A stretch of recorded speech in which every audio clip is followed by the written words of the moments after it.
So I'd like to welcome everybody to this evening's meeting. It is the Wednesday, January 4th, Town of Rhinebeck Planning Board meeting, first of the year, and welcome everybody. Oh, that's weird, whatever happened.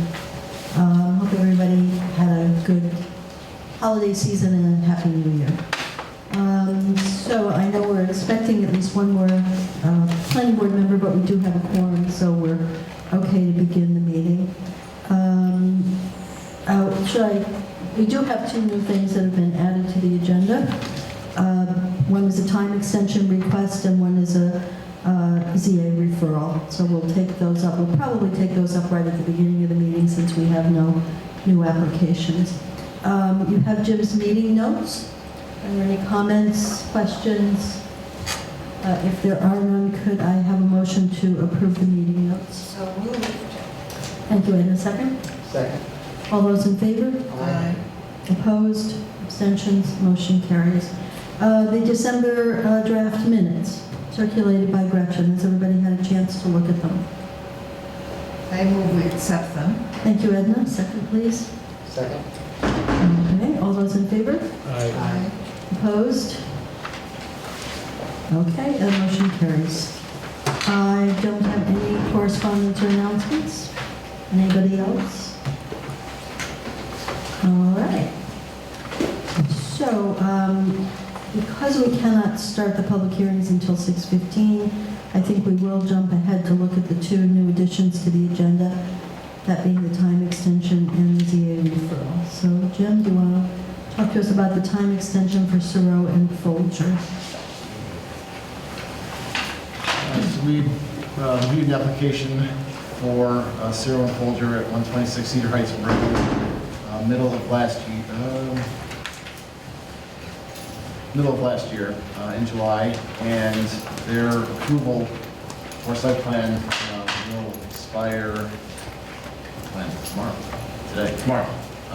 So they made a written request asking that their timeline be extended for 6 months, which is permitted by code, for their site plan approval, which would extend the date for satisfaction of the requirements for site plan approval from January 5th to July 5th of this year. Any questions? Any questions? I move that we grant it. Okay, we have a motion to approve the timeline extension I'll request. second that. Thank you, Sean. We have a second. All those in favor? Aye. Opposed? Abstention? Motion carries. The second new piece of new to the agenda is the ZA referral on a signed permit application from Rhinebeck Equine.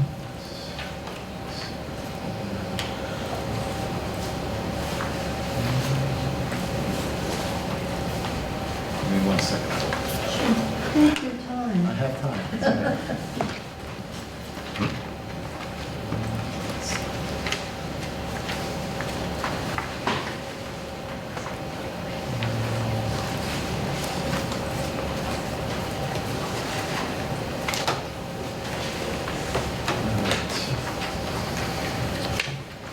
So we have it's a sign that came into the town for a sign permit, and the planning board needs to review sign permits that are submitted to see if they meet the code and address any questions or issues you may have. I took a look at this sign. I only identified one issue related to the code, and that is that because it is a double-sided, proposed to be a double-sided sign, so where it says Rhinebeck Equine, it would be on both sides of it. It actually would be 16 square feet total, and only 8 square feet total is permitted by code. So due to that, I believe that the applicant either needs to reduce the size of the sign and come back, or they need to go to the ZBA for a variance. Other than that, I don't think it has any issues as it relates to the code. I looked to see if they could possibly be considered a farm use, because they are exempt. It does not qualify as farm use, so that doesn't count. And that's really it. Otherwise, I think it's fine, but they will have to get a variance as proposed. Any questions? Questions? What is Rhinebeck Equine? Rhinebeck Equine is a veterinary service north of the traffic light at the Four Corners that specializes in horse treatment. But I think Jim, you also said they had a riding academy there, and that was what sort of... Oh, I don't know if they do, but they don't qualify as Oh, based on okay. what they're doing. I just looked to see if anyone qualified as a farm, Right. but it has to be actual agricultural thing. Okay. I don't believe unless anyone knows better. I've never seen veterinary services listed as an agricultural Right. markets. So, again, I think it's fine, we just need a variance. Does anybody have any concerns about that? I guess the only question is, they're obviously replacing an existing sign. Is the existing sign a similar size? I don't know. I didn't see anything about that in the application. I don't know how many rows. Status. And obviously, it's really up to the ZBA, but if it's kind of like for like. No, it says it's a new sign. It's not an alteration, but I don't know what's out there now, actually. I don't know. Seems to make sense for the message to be on both sides, coming and going traffic. And I think it's a good looking sign. It's a nice looking sign, and we talked about it earlier, and, we have required, when it's a two-sided sign, we've always required prior applicants to go, so I think there's precedent for not making an exception in this case. So, so we need a motion to refer this, or to direct them to, I think basically to inform them Okay. that the one, shall we say, thing that does not meet current code, if they can get a variance from the ZBA, I don't think they can get it, just a little time consuming.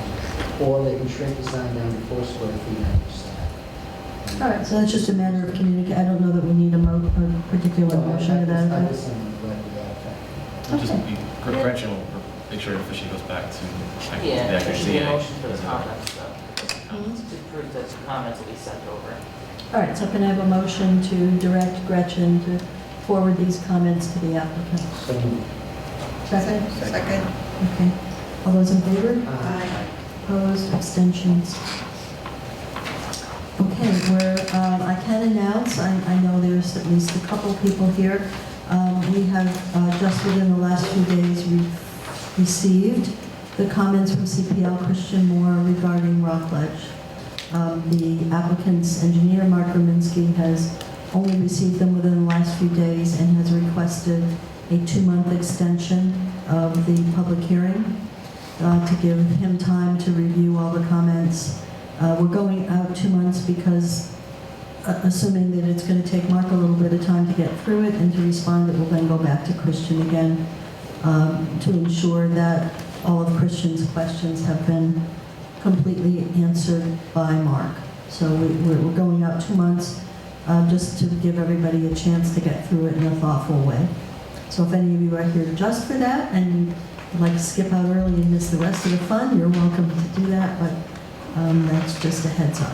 So, after this evening, the comment letter from CPL, will you put it on the website at Gretchen? How will it be available? They can request it. Yeah, you can get in touch with Gretchen if you want a copy of the CPL letter detailing clarifications and other things they're looking for in that application. So that should be available to you. Now you have plenty of time to study it. All right, we've got a couple more minutes before we can move on with public hearings.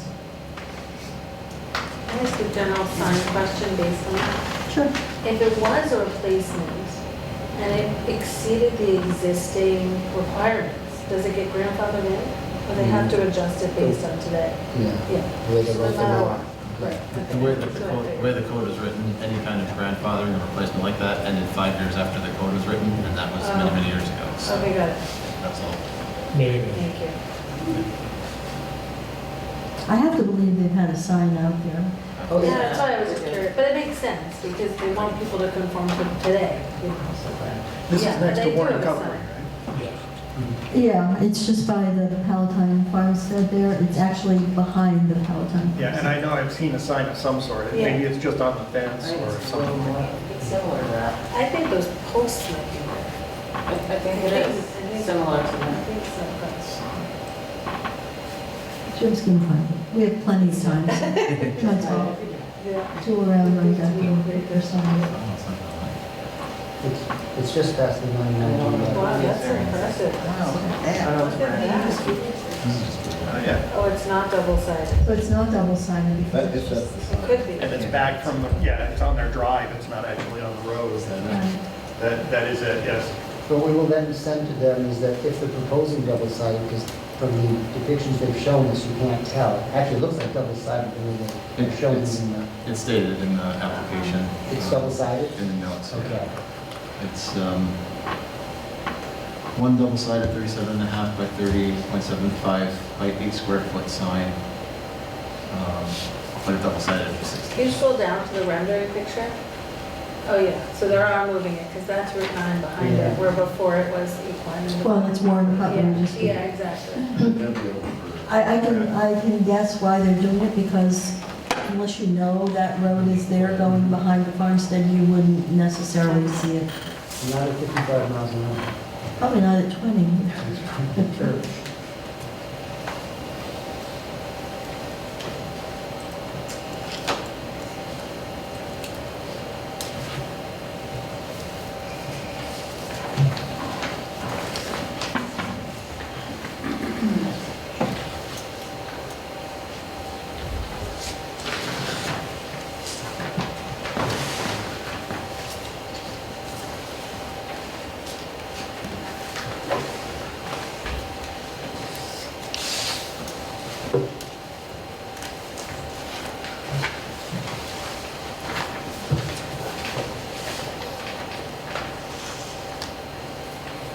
Alrighty, for the record, I will take a minute and just remind everybody, as we have before, that the next two meetings will be out of our regular orderly calendar. The January meeting will be on the 17th, Tuesday, I think following President's, Martin Luther King. And then our second meeting in February will again go to Tuesday, the 21st, that because of President's Day. So that's two changes, so the, yeah, Right. okay, I'm gonna take the chance and begin. The public hearing is at just about 6:15. First up this evening is Alexander Lloyd Morton Road, site plan review to the construction of a single-family dwelling and artist studio. So I would ask the applicant or the applicant's representative to update us or give us, refresh our memory, and we'll entertain the application. Good evening. Happy New Year. Happy New Year. So I believe since the last time that we were here, there's been a lot of great correspondence back and forth between your engineers and our team. I can provide an update as to what's been submitted, and I know we got a response from your engineers today. Just So- Daniel? Yes, okay. I guess from the last time that we spoke, we provided responses to all of your comments. I don't know if you wanted to go through each of those, but we provided all of those responses. Most of those were actually just referencing drawings or packages or approval letters that we had received previously, so I don't think there was anything outstanding there. The letter that we got today from the engineers, we thought was a very straightforward letter. We thought there were good comments. I think 90% of it is very administrative, for which we can just follow up, either through clarification, through additional information. So I don't think we had really any questions with regards to that. I know we're not looking to blast or any of those things, so we'll just either ensure that we provide a written response one-to-one with these questions, or follow it up on the drawings themselves. Let me just see. I think, the only thing that maybe, and I don't know the protocol of this, but the only thing that maybe warrants, would facilitate a conversation with both our engineer Langen and your technical engineers are the comments or questions they have with regards to the septic. Because we know we are doing a septic that is of a different type, so instead of just saying, this is the septic design, this is what we need approval on, and this is what we're going to build, one requires kind of it to go through that first freeze-thaw cycle. I think it would help the engineers to speak to Langen, because I think the two things that are clear with what we're trying to propose is, one, the site isn't going to change, right? The location that we have is the only feasible location for the site, and so for Langen, there's not going to be any change that would either impact the location or the type of the septic, nor the location of the house. The second is the freeze-thaw is not confirming whether or not the septic is feasible or even the development that we're proposing is feasible. It's really about fine-tuning the mix in the soil. So that's, I think, something that if the engineers spoke in their own lingo directly, then maybe it could allow us to kind of proceed with any approvals that then we could get to the next step of providing, we'll answer all of these questions. I think all of these were, again, pretty administrative and straightforward that we can put down on paper. But our hope would be getting a site plan approval to kind of then go to the next step in regards to our full development contract documents, because I do know that once we get an approval, we've got 6 months to render a full set of signed and sealed drawings. And then we also want to work within our 1-year time frame for the current variance approvals. So I don't know if you had any questions. I know you've given a lot of information to good comments that you had, but I don't think we had anything outstanding in our mind. Am I missing? I don't know. Alex? Maybe only worth mentioning, there was one item in the town engineer that, right, was a good thought that's not exactly administrative, where the Okay. 1 acre threshold for area of disturbance, and do we need to do a SWIP? And if you overlay the landscape plan, it does look like you get beyond the 1 acre. So we'll figure that out. Either we need to do a SWIP or we tighten the landscape plan or whatever. We'll review that That was more. a good comment that we hadn't taken into account. So we'll work with civil and landscape in conjunction. And again, if we go over that threshold, then Langdon's very familiar with the SWIP process. Well, it was beyond just SWIP. It was SWIP, but he was also talking about construction areas, and Yep. I think he was also talking about greater protection for the archaeological resource. So we can do a whole, one, we can look at kind of level of disturbance across the board. Some of it's temporary disturbance, but obviously falls within that category. And then, in our response, we're obviously going to provide the construction fencing for the temporary work. I know for the well, we can do a permanent wall structure so as to protect the well in perpetuity. But we can do that comprehensive so we kind of understand that level of disturbance and either, like Alex said, pull back on the long-term landscaping or go with whatever approvals. We know we have to do full cut and fill analysis. So again, we're familiar with those processes. And the question he raised about the certification of the survey? Yes, that was because we had done, there was one survey that we had, at kind of that site acquisition, and then we did the LiDAR and the full survey, so it was just a matter of kind of transposing the two different, so we can get the survey signed and sealed with that note removed. Okay, because that was That's- tied to the zoning board of appeals. That we had a full survey done. Okay, but so there's those things that have to come back. Okay, Jane? I don't have any new comments, planning wise. I think I was just kind of waiting on some what Christian wrote, and waiting for the county health department. Now, I believe, and Edna can verify and clarify for me, that we did talk last month about a landscape plan. And we opened the door to that in terms of whether you're looking toward view shed enhancements or any proposals for trimming or removal of trees in order to get you greater views of the river. Are you going to provide that? Have you considered that, or are you stating that there won't be any changes to the trees on the property? We weren't looking to remove any trees other than the fact that we do have a lot of dead and dying trees because the property has kind of been left for quite a long time without the proper maintenance. But we weren't looking to propose, a proactive view corridor. I can answer, I think, partly. Every time I'm on the site, you get a sense that in some places, there already is a natural one.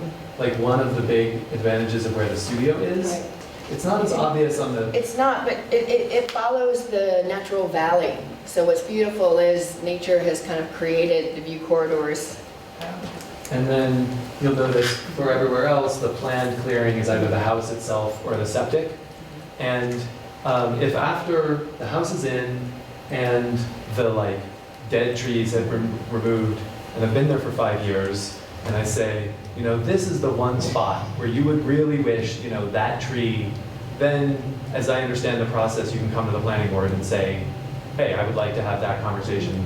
I would want to live there for a long time and really understand what is even worth doing before. I wouldn't be able to defend to you now particular clearings below the house without that experience myself. It's So, impossible to justify it this time. yeah. Edna, any comments on that? Well, I think that you will definitely want canopy trimming, because I don't think in spring, summer, or fall, you will see the river. You will be able to look straight down and see the tracks, but the canopy is what is in your way. Right, especially because of the way it steps down. Right. So you have provided renderings of the proposed development as seen from the Hudson River, but once there is canopy trimming, that's going to change. So I guess you could decide to not touch the canopy and not do anything other than remove dead trees and then come back at some further time. Or you could propose a plan now and show us what that would look like from across the river. And unless you have an opinion, my instinct is to do the former, that we, because as I was saying, I don't really know, without having lived in the house, where I would even want to prioritize that.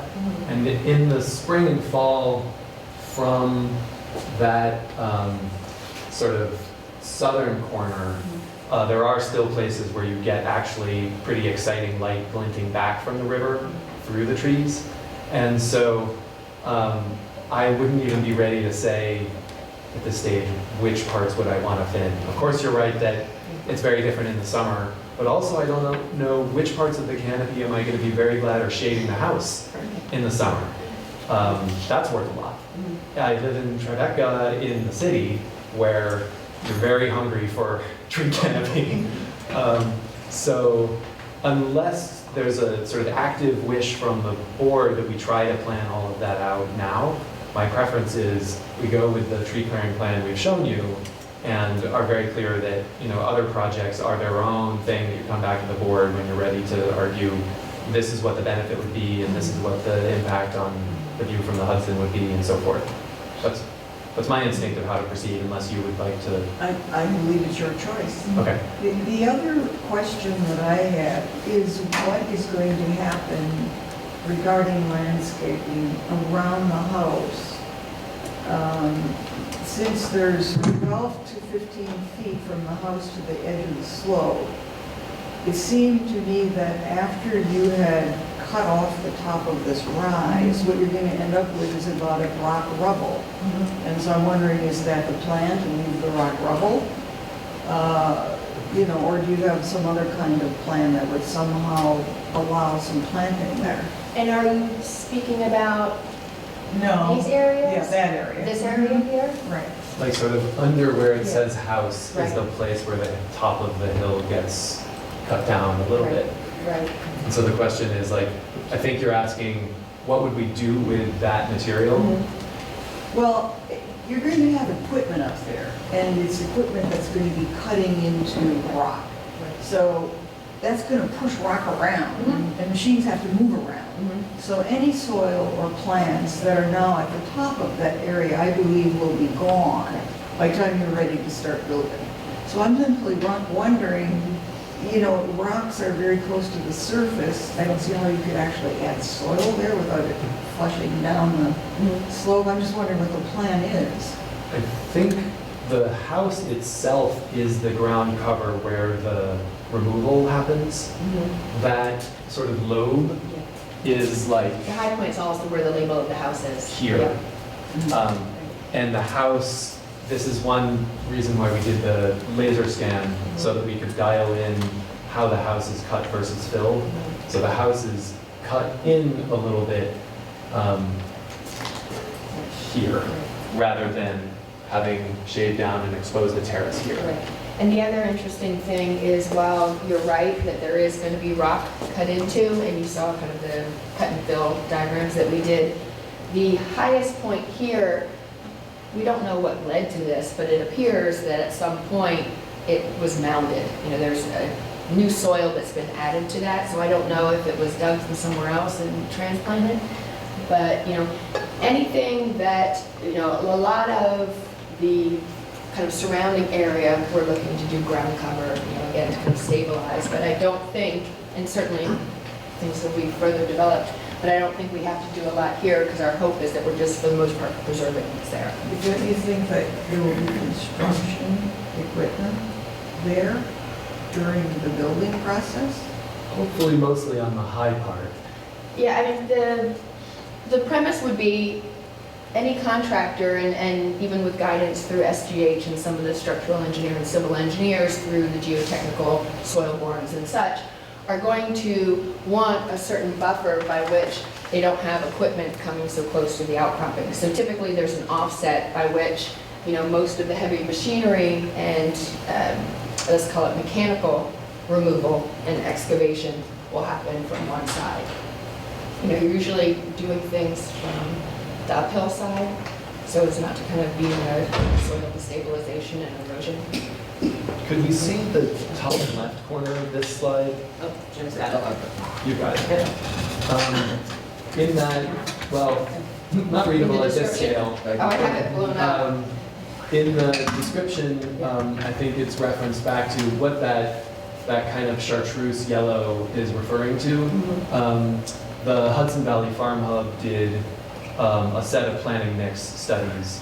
So to answer the narrow question of like what would we be planning to plant in that periphery around the house, everything that's shaded that color yellow was meant to be the sloping meadow planting mix, where the landscape architect said, you know, he didn't know what exactly is the right species mix to put there, but he knows who to ask, and that was sort of defined by indirection to those studies that they were doing.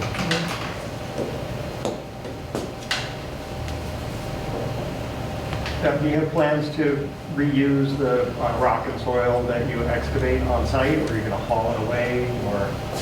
It'd be awesome if that retaining wall can use that rock. Okay, so it would be like a dry stone. If we can make that happen, last time for the last meeting, I stopped and took a bunch of pictures of big dry stone walls with the addresses so that I can find out from people who built their walls. All right. So whether it's the dry stack or the mortar stack or even boulders that we could use to either protect the well or other things. I mean, the point of the landscape we're hoping will be that over the years, no one thinks that anyone touched or created this landscape. We're hoping that it looks, we just encouraged it, didn't create it. If it gives you a sense of the sensibility, one project the landscape architect worked on was a hospital where initially a civil engineer had been proposing a big concrete drainage thing between the highway and the hospital.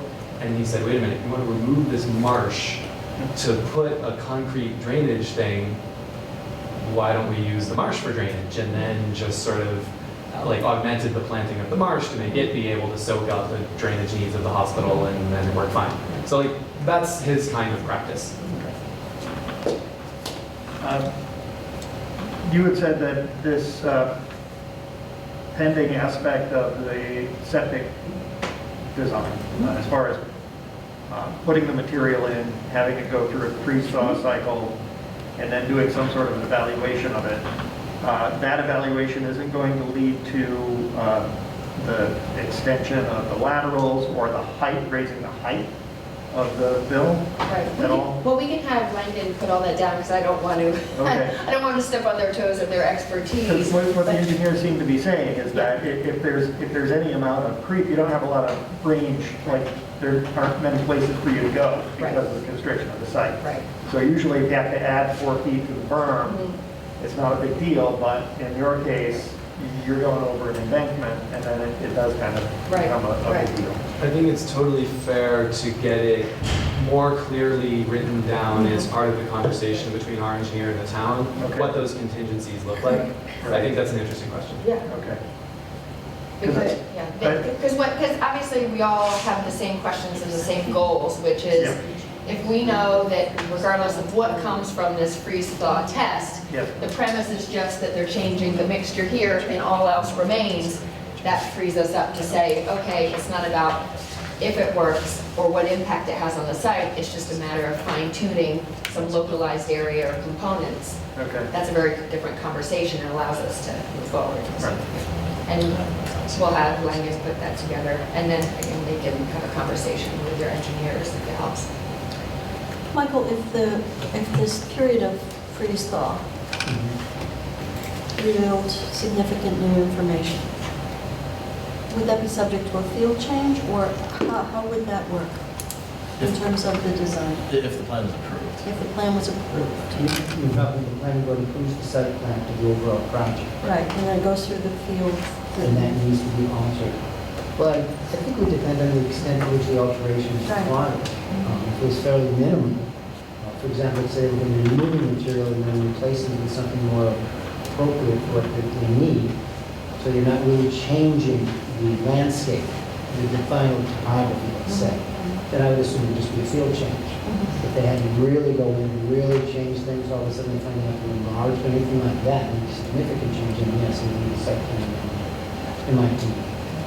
But I'm only raising it as, in fairness, that there is that, as remote as it may be, there may be some consequences as a result of that. There could be, and that's what I think the health department recognizes, that which is why they want the study. They want to go through that to see if it's actually going to be suitable for what's being planned, for the removal bedrooms, whatever it's being planned by the applicant. Okay. Other planning board members, questions, comments? Okay, well, I will open it up to the public. Is there anyone here from the public wishing to comment on this application? If not, I think we'll be looking for a motion to continue the public hearing. The question is to when? We need to give you time to respond to CPL, and then we need to give CPL time to respond to you again, to make sure that your response is adequate to the questions they've raised. So what are we thinking here? We can go out 1 month, or we can go out 2 months? So we do 1 month. I think that, or at least for us, we'll try to do it as quickly as possible in the next, couple of weeks if we can. I know people have just returned from holiday, but maybe they're energized and refreshed and work quickly. But I think, again, the questions were fairly straightforward. I'm just not guaranteeing that you'll get that same 2-week turnaround at the other end. Okay. I heard you for a different project saying, oh, then people had agreed things weren't ready, and so that meeting they bumped it.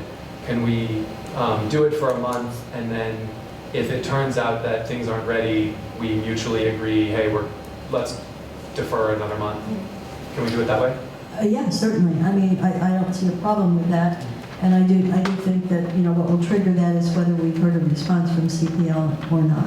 Yes. You know, I'm sure you're confident in your own ability to respond to these and move it along quickly. I just don't want to guarantee that we'll be in a position to move forward. That's fair, it's a dialogue. Yeah. Okay. And we have some control there in making sure we give sort of maximal detail to minimize the amount of back and forth that has to happen with CPL. So we'll make sure, as far as is in our control, we'll do that. So we would be going to the February 6th meeting. So could I have a motion to continue the public hearing until So- February 6th? Michael, second, please. Second. Thank you, Sean. All those in favor? Aye. Opposed? That motion carries. See you in a month. Thank you. The next application before us for a continuing public hearing is Centerline Communications, AT&T utility pole near 16 Charles Street. Site plan and special use permit the installation of small cell on a utility pole. Good evening. And I trust you've all received the new materials that came in and had a chance to look at it. All right.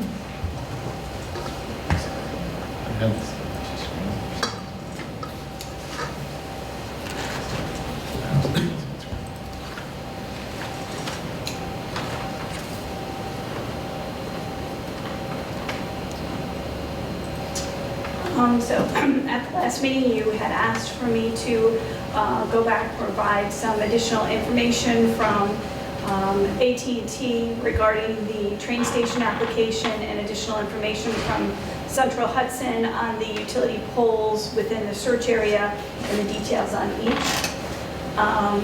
If you have a letter,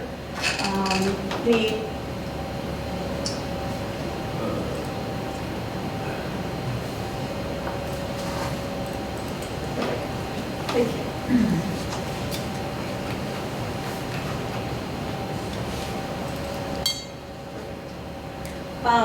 So we'll start with, we went back and I confirmed with AT&T what's called the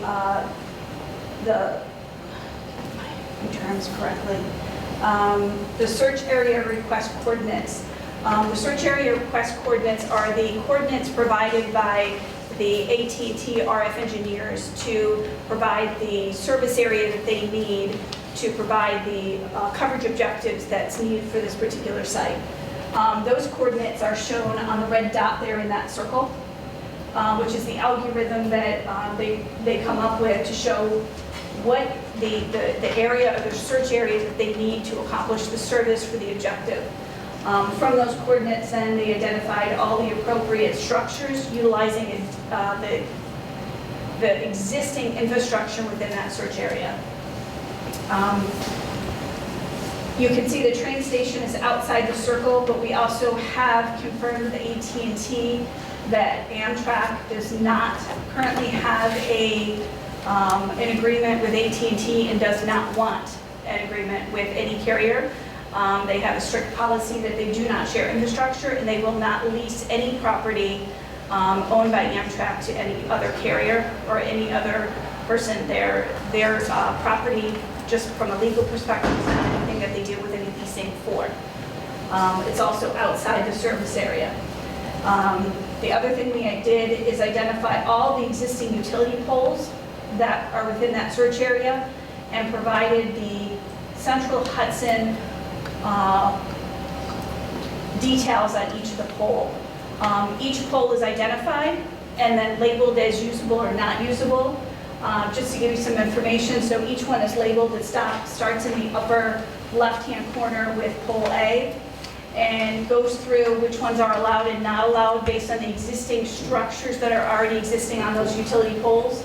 So for instance, utility pole A, which is up in that left-hand corner, already has a transformer and that utility pole, therefore making that particular pole unusable to any carriers because of the existing equipment that's on it from the standpoint of space and also structure.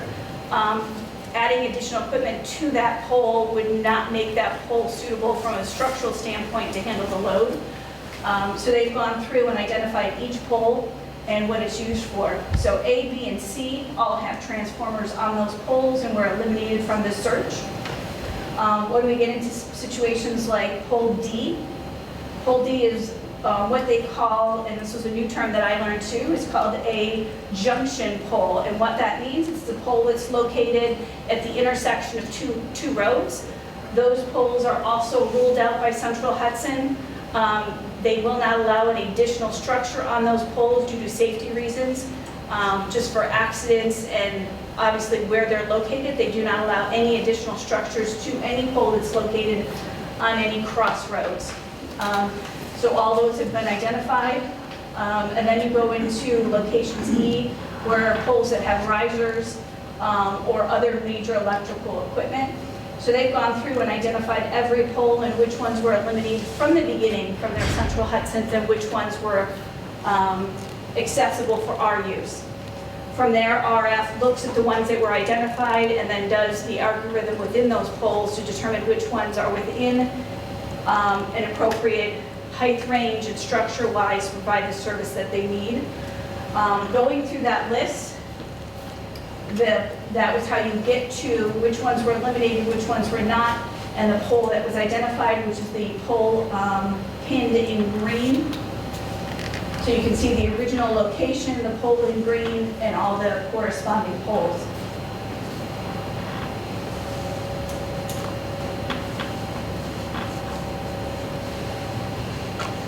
So from that, we had 1, 2, 3, 4, 5. So from that list of all those poles, there were 5 poles that were suitable from a Central Hudson standpoint to provide additional equipment. And from those, then that list goes back to AT&T to further eliminate based on topography and location of existing structures around that particular pole. So with that additional information, hopefully that provides the additional clarification that you guys were looking for as to how the process works for the selection of the pole within the search area. So this pole, or this particular letter was signed by the program manager for AT&T. They're the ones that do the small cell applications for AT&T across the New York and basically all of the New England area. And in the letter up above, he provided a little bit more detail on the process itself as to what this use of the ring is for, and the process of how they select the utility poles and the agreements within the utility companies to utilize mutual infrastructure. Does anyone have any questions? Jen, do you have anything before I open it up for board members? Board members? I have a question. Sure. Of the poles that were surveyed, how many of them stood 45 feet tall? I don't know that question. Because the one pole that was indicated is unlike all the others around it in that it's much taller. And if the ones that were allowed use are only 35 feet, it would be understandable that those would not be suitable for the RF application because they don't have sufficient height. There's still other factors involved. Like if you go back to the drawing itself, you'll see some of the ones that were considered suitable are in the upper elevations.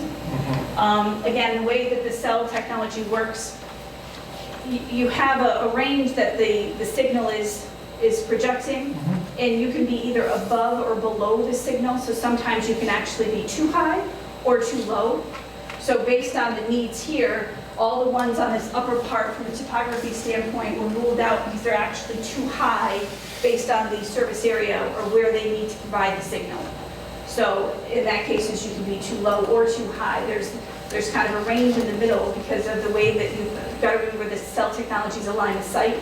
So you could be above and beyond the width of the angle, the angulation of the signal itself.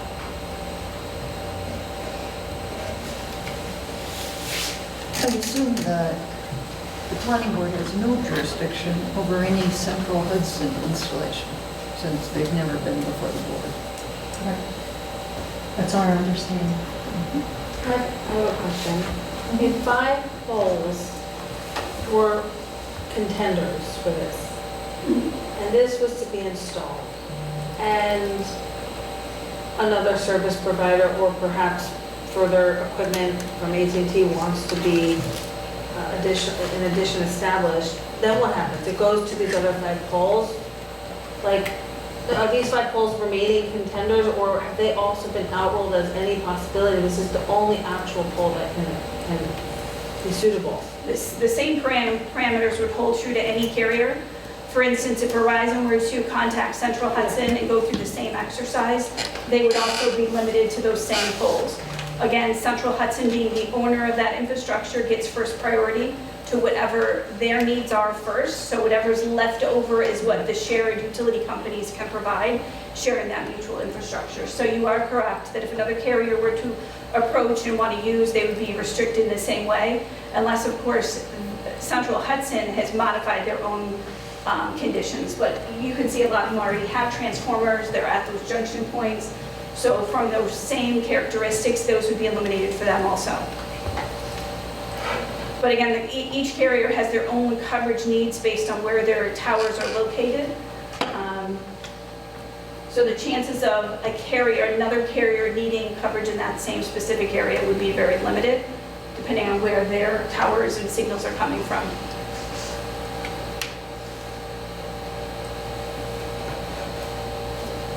Anyone else? I think it's time to approve this. I think we're at that point, but I'm also going to open it up for comment from the public. If there's anyone here wishing to ask any questions or make any additional public comment.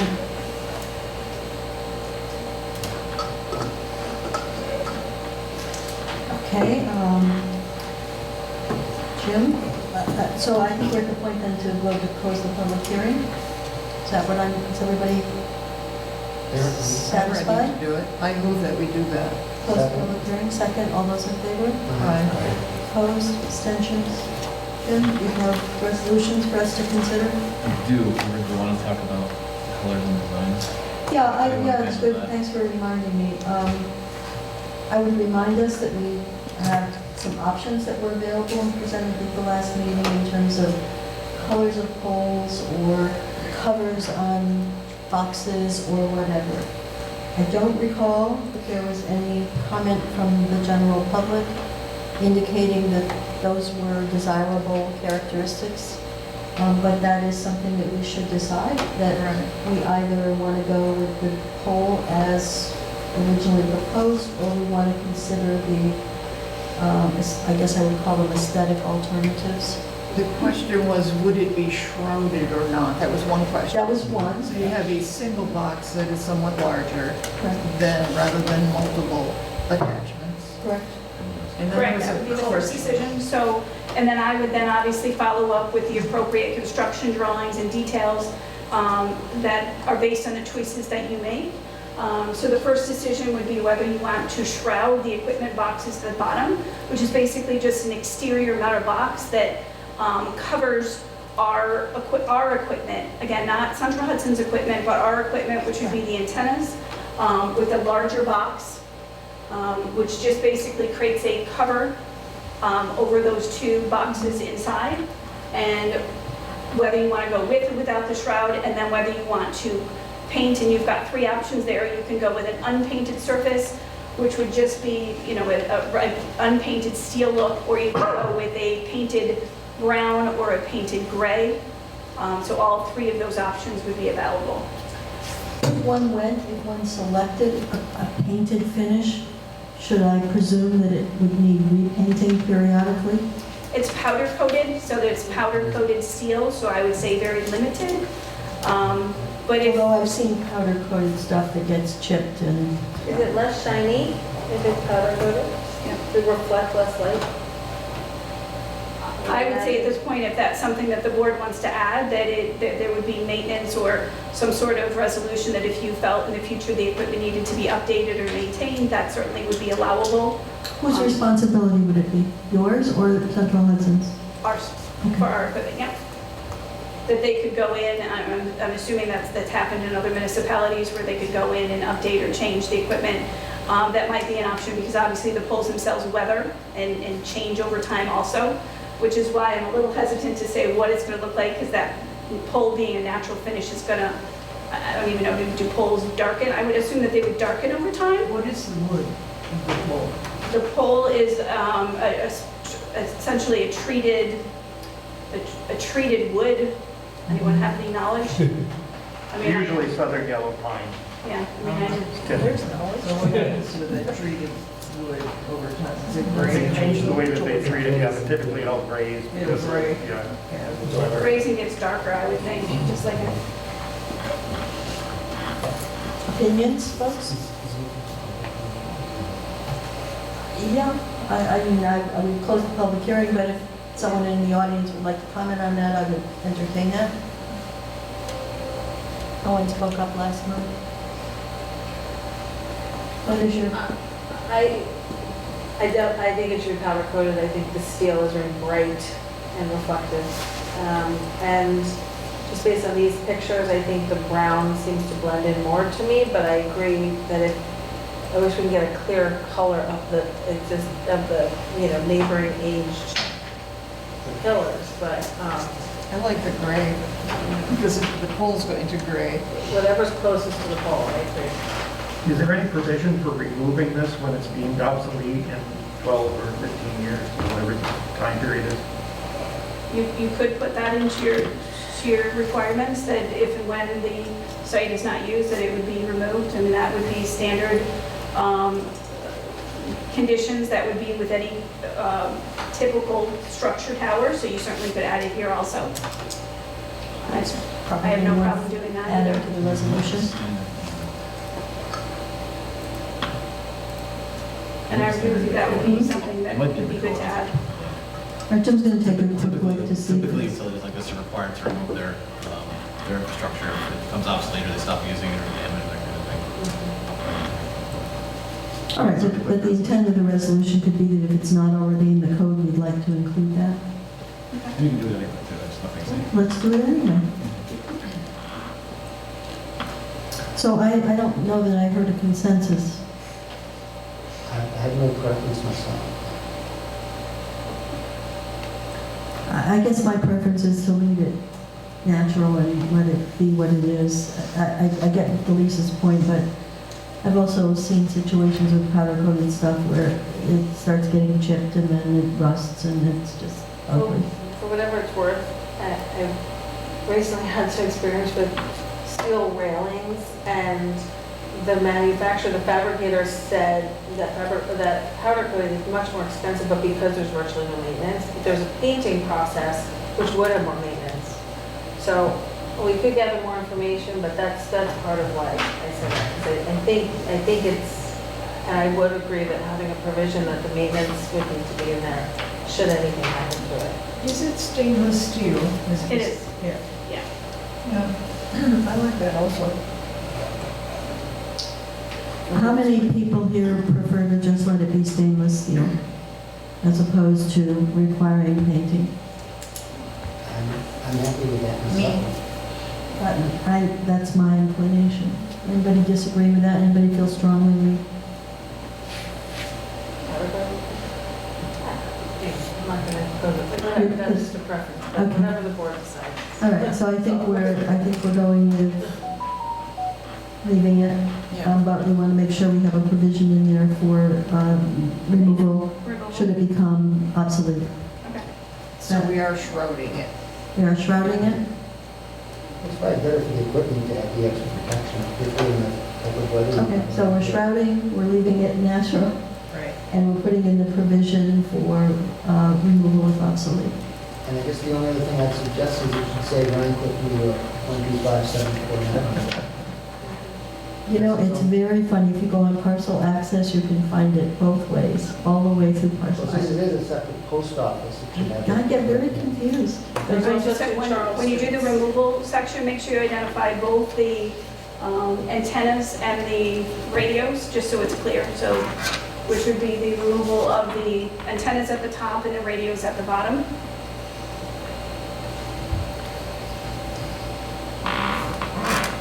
You've been very patient and informative, and I thank you.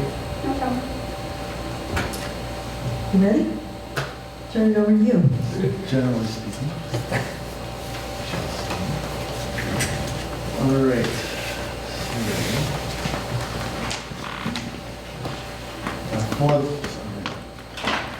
For the planning board's consideration tonight, I have a draft approval resolution for Centerline Communications for site plan special use permit under code section 125, 65, 69, and 72, for installation of a small cell cellular communication equipment on an existing pole near 16 Charles Street within the Rhinecliff hamlet and the Rhinecliff overlay.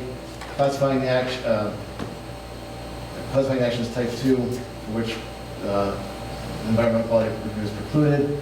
Based upon the information provided, finding the work is consistent with the objectives and regulations of Chapter 125, as it appears the work is consistent with commonly accepted small-scale cellular utility installations on an existing utility pole, has approval from Central Huston for said placement, and is consistent with federal law and the zoning code.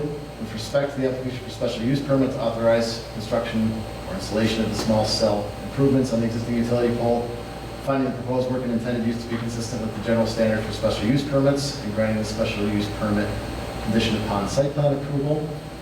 With respect to site plan approval, finding the proposed work and intended use to be consistent with Town Code Chapter 125, 12569, and 75, and approving the application inclusive of the materials and site plan stamped by Daniel Hand, last revised June 28, 2022, and I'll confirm that date for sure. And then authoring planning board chair to stamp and sign the above cited site plan upon the applicant's satisfaction of the 3 below conditions, including the addition of a sentence that will say something to the effect of requiring maintenance and removal of the antennas and radios when and if required, installing the equipment as stainless steel, and including a shroud. Think you got it. Do I have a motion? So moved. Second. Thank you, and all those in, I'll poll the board. Let me start with Louise. Michael? Aye. John? Aye. Craig? No. No? Edmund? Aye. I vote aye. All right, thank you. So the last public hearing is scheduled for this evening. It's Rockledge, 492 Ackercliff Road, condo units, site plan approval, special use permit, and wetlands permit. No, again, we're recused from this. Edna is recusing herself. As I announced at the beginning of the meeting, upon the request of the applicant, its representative, this public hearing is going to be continued for 2 months until the March 6th meeting. This is based on the receipt and availability upon request of the engineer's review letter and comments, and the need for sufficient time for Rockledge to review that and respond to CPL, and then time for CPL to respond to Rockledge. So that's where we are, but it is a public hearing, and if there are folks here who, in the meantime, have some things they'd like to share with us or enter into the public record, now is the time to do it. Hi, I'm Patty Lanto, 220 Bly Road. I just, To be on the record, it's gotta be I have to go up there? Yep. Yeah. name, address, So You can sit closer next time. I have a logistic question Sure. about, I have a lot of questions on my review of the documents. Mhm. And so, do we question those now? Or is our next opportunity to question those 2 months from now? Should we make our questions known to the engineer before? Well, here's, let me throw out some ideas. All of the above is possible. So, I mean, you have the right to ask and enter those questions into the record at any time. I don't believe you have had an opportunity yet to look at the questions and clarifications that were raised by CPL. That's my second part. That is available now. You can contact Gretchen and ask for a copy of what CPL I'm has. curious why the choice would be made to request a copy instead of just putting it out with all the other documents, which just I makes don't it think so we so typically. easy. Typically, the only thing that gets put online is the application itself. Not the additional documents, a lot of times like neighbor letters, things like that. It being online is actually more of a courtesy than anything.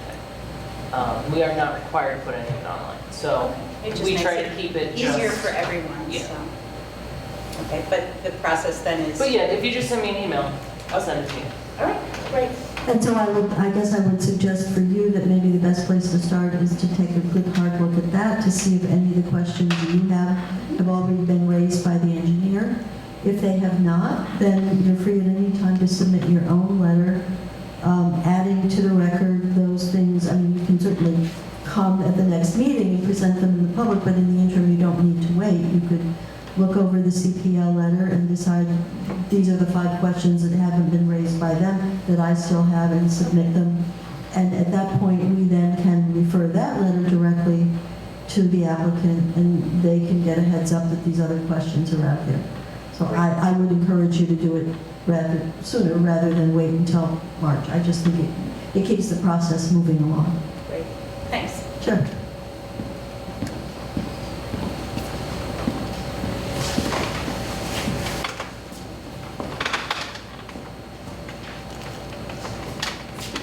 Hi there, Kara Kulo, 467 Ackercliff Road.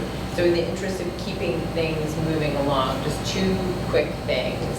In reviewing some of the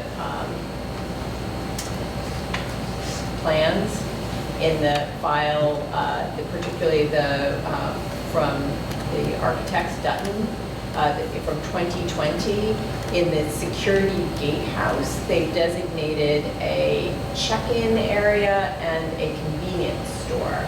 So we just like clarification that those are legacy, perhaps, from past things, because they are dated 2020, so they shouldn't be on there if those are current. And the second thing is, I know a lot of the concerns we've had, or questions we've had about thinking about the fact that a lot of this won't be visible from Africa Road, but actually, the stone barn and the security gatehouse and the dormitories that they're going to use for storage are all very visible from Africa Road. And in particular, there are quite a lot of parking spaces designated both to the security gatehouse, which probably serve the gatehouse and the stone barn residents, and then 20-plus parking spaces by the dormitory, which is a storage unit. So we'd love to see drawings of how the parking would be screened or integrated or whatever, because the parking lot on Africa Road would not be in keeping with the neighborhood. But to clarify, what you're speaking about are existing features of the property, correct? The buildings, I mean, the visibility of the buildings is the visibility of the buildings now.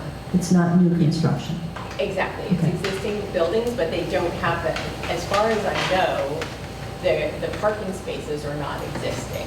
So it's the addition of those parking spaces to those buildings that face on Africa Road. We can ask for clarification of that, because I do know, since it was a dorm, that there, my understanding was there was already some parking there, but maybe it's eroded or degraded. Right. It's hard to see what's around the dormitory because it's very sunken.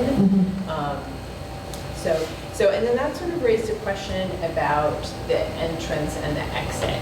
So the people who reside at the stone barn or any of the units, if they want to turn south on Africa Road, they have to drive about at least a third of a mile out of their way to go north in order to turn right. Instead of, some of them will be very close to the emergency exit that's the existing south exit. So we'd like to understand how that's going to be controlled, particularly during the construction phase, because the sight lines from the southern driveway are very poor for traffic coming southbound on Africa Road. So large trucks turning into Africa Road would be a problem. So, those are the two considerations that might need other parties' input to address. So I'm just raise them now to give time for consideration. Okay. Thank you. Carol, we can certainly direct Mark to take a look at the recording of this meeting tonight. But if you wanted to put those questions in writing, I think it would be easier for us to just pass that on to him as you detailed them. As you say, in order to keep it moving along. Okay, thank you. Anyone else? What a very light crowd tonight. And a short meeting, that's good. If there are no other comments, could I have a motion to continue the public hearing until March 6th? Motion. Second. Thank you. All those in favor? Aye. Opposed? Abstentions? Thank you, everyone. Enjoy the rest of the evening. See you all in a couple weeks. No.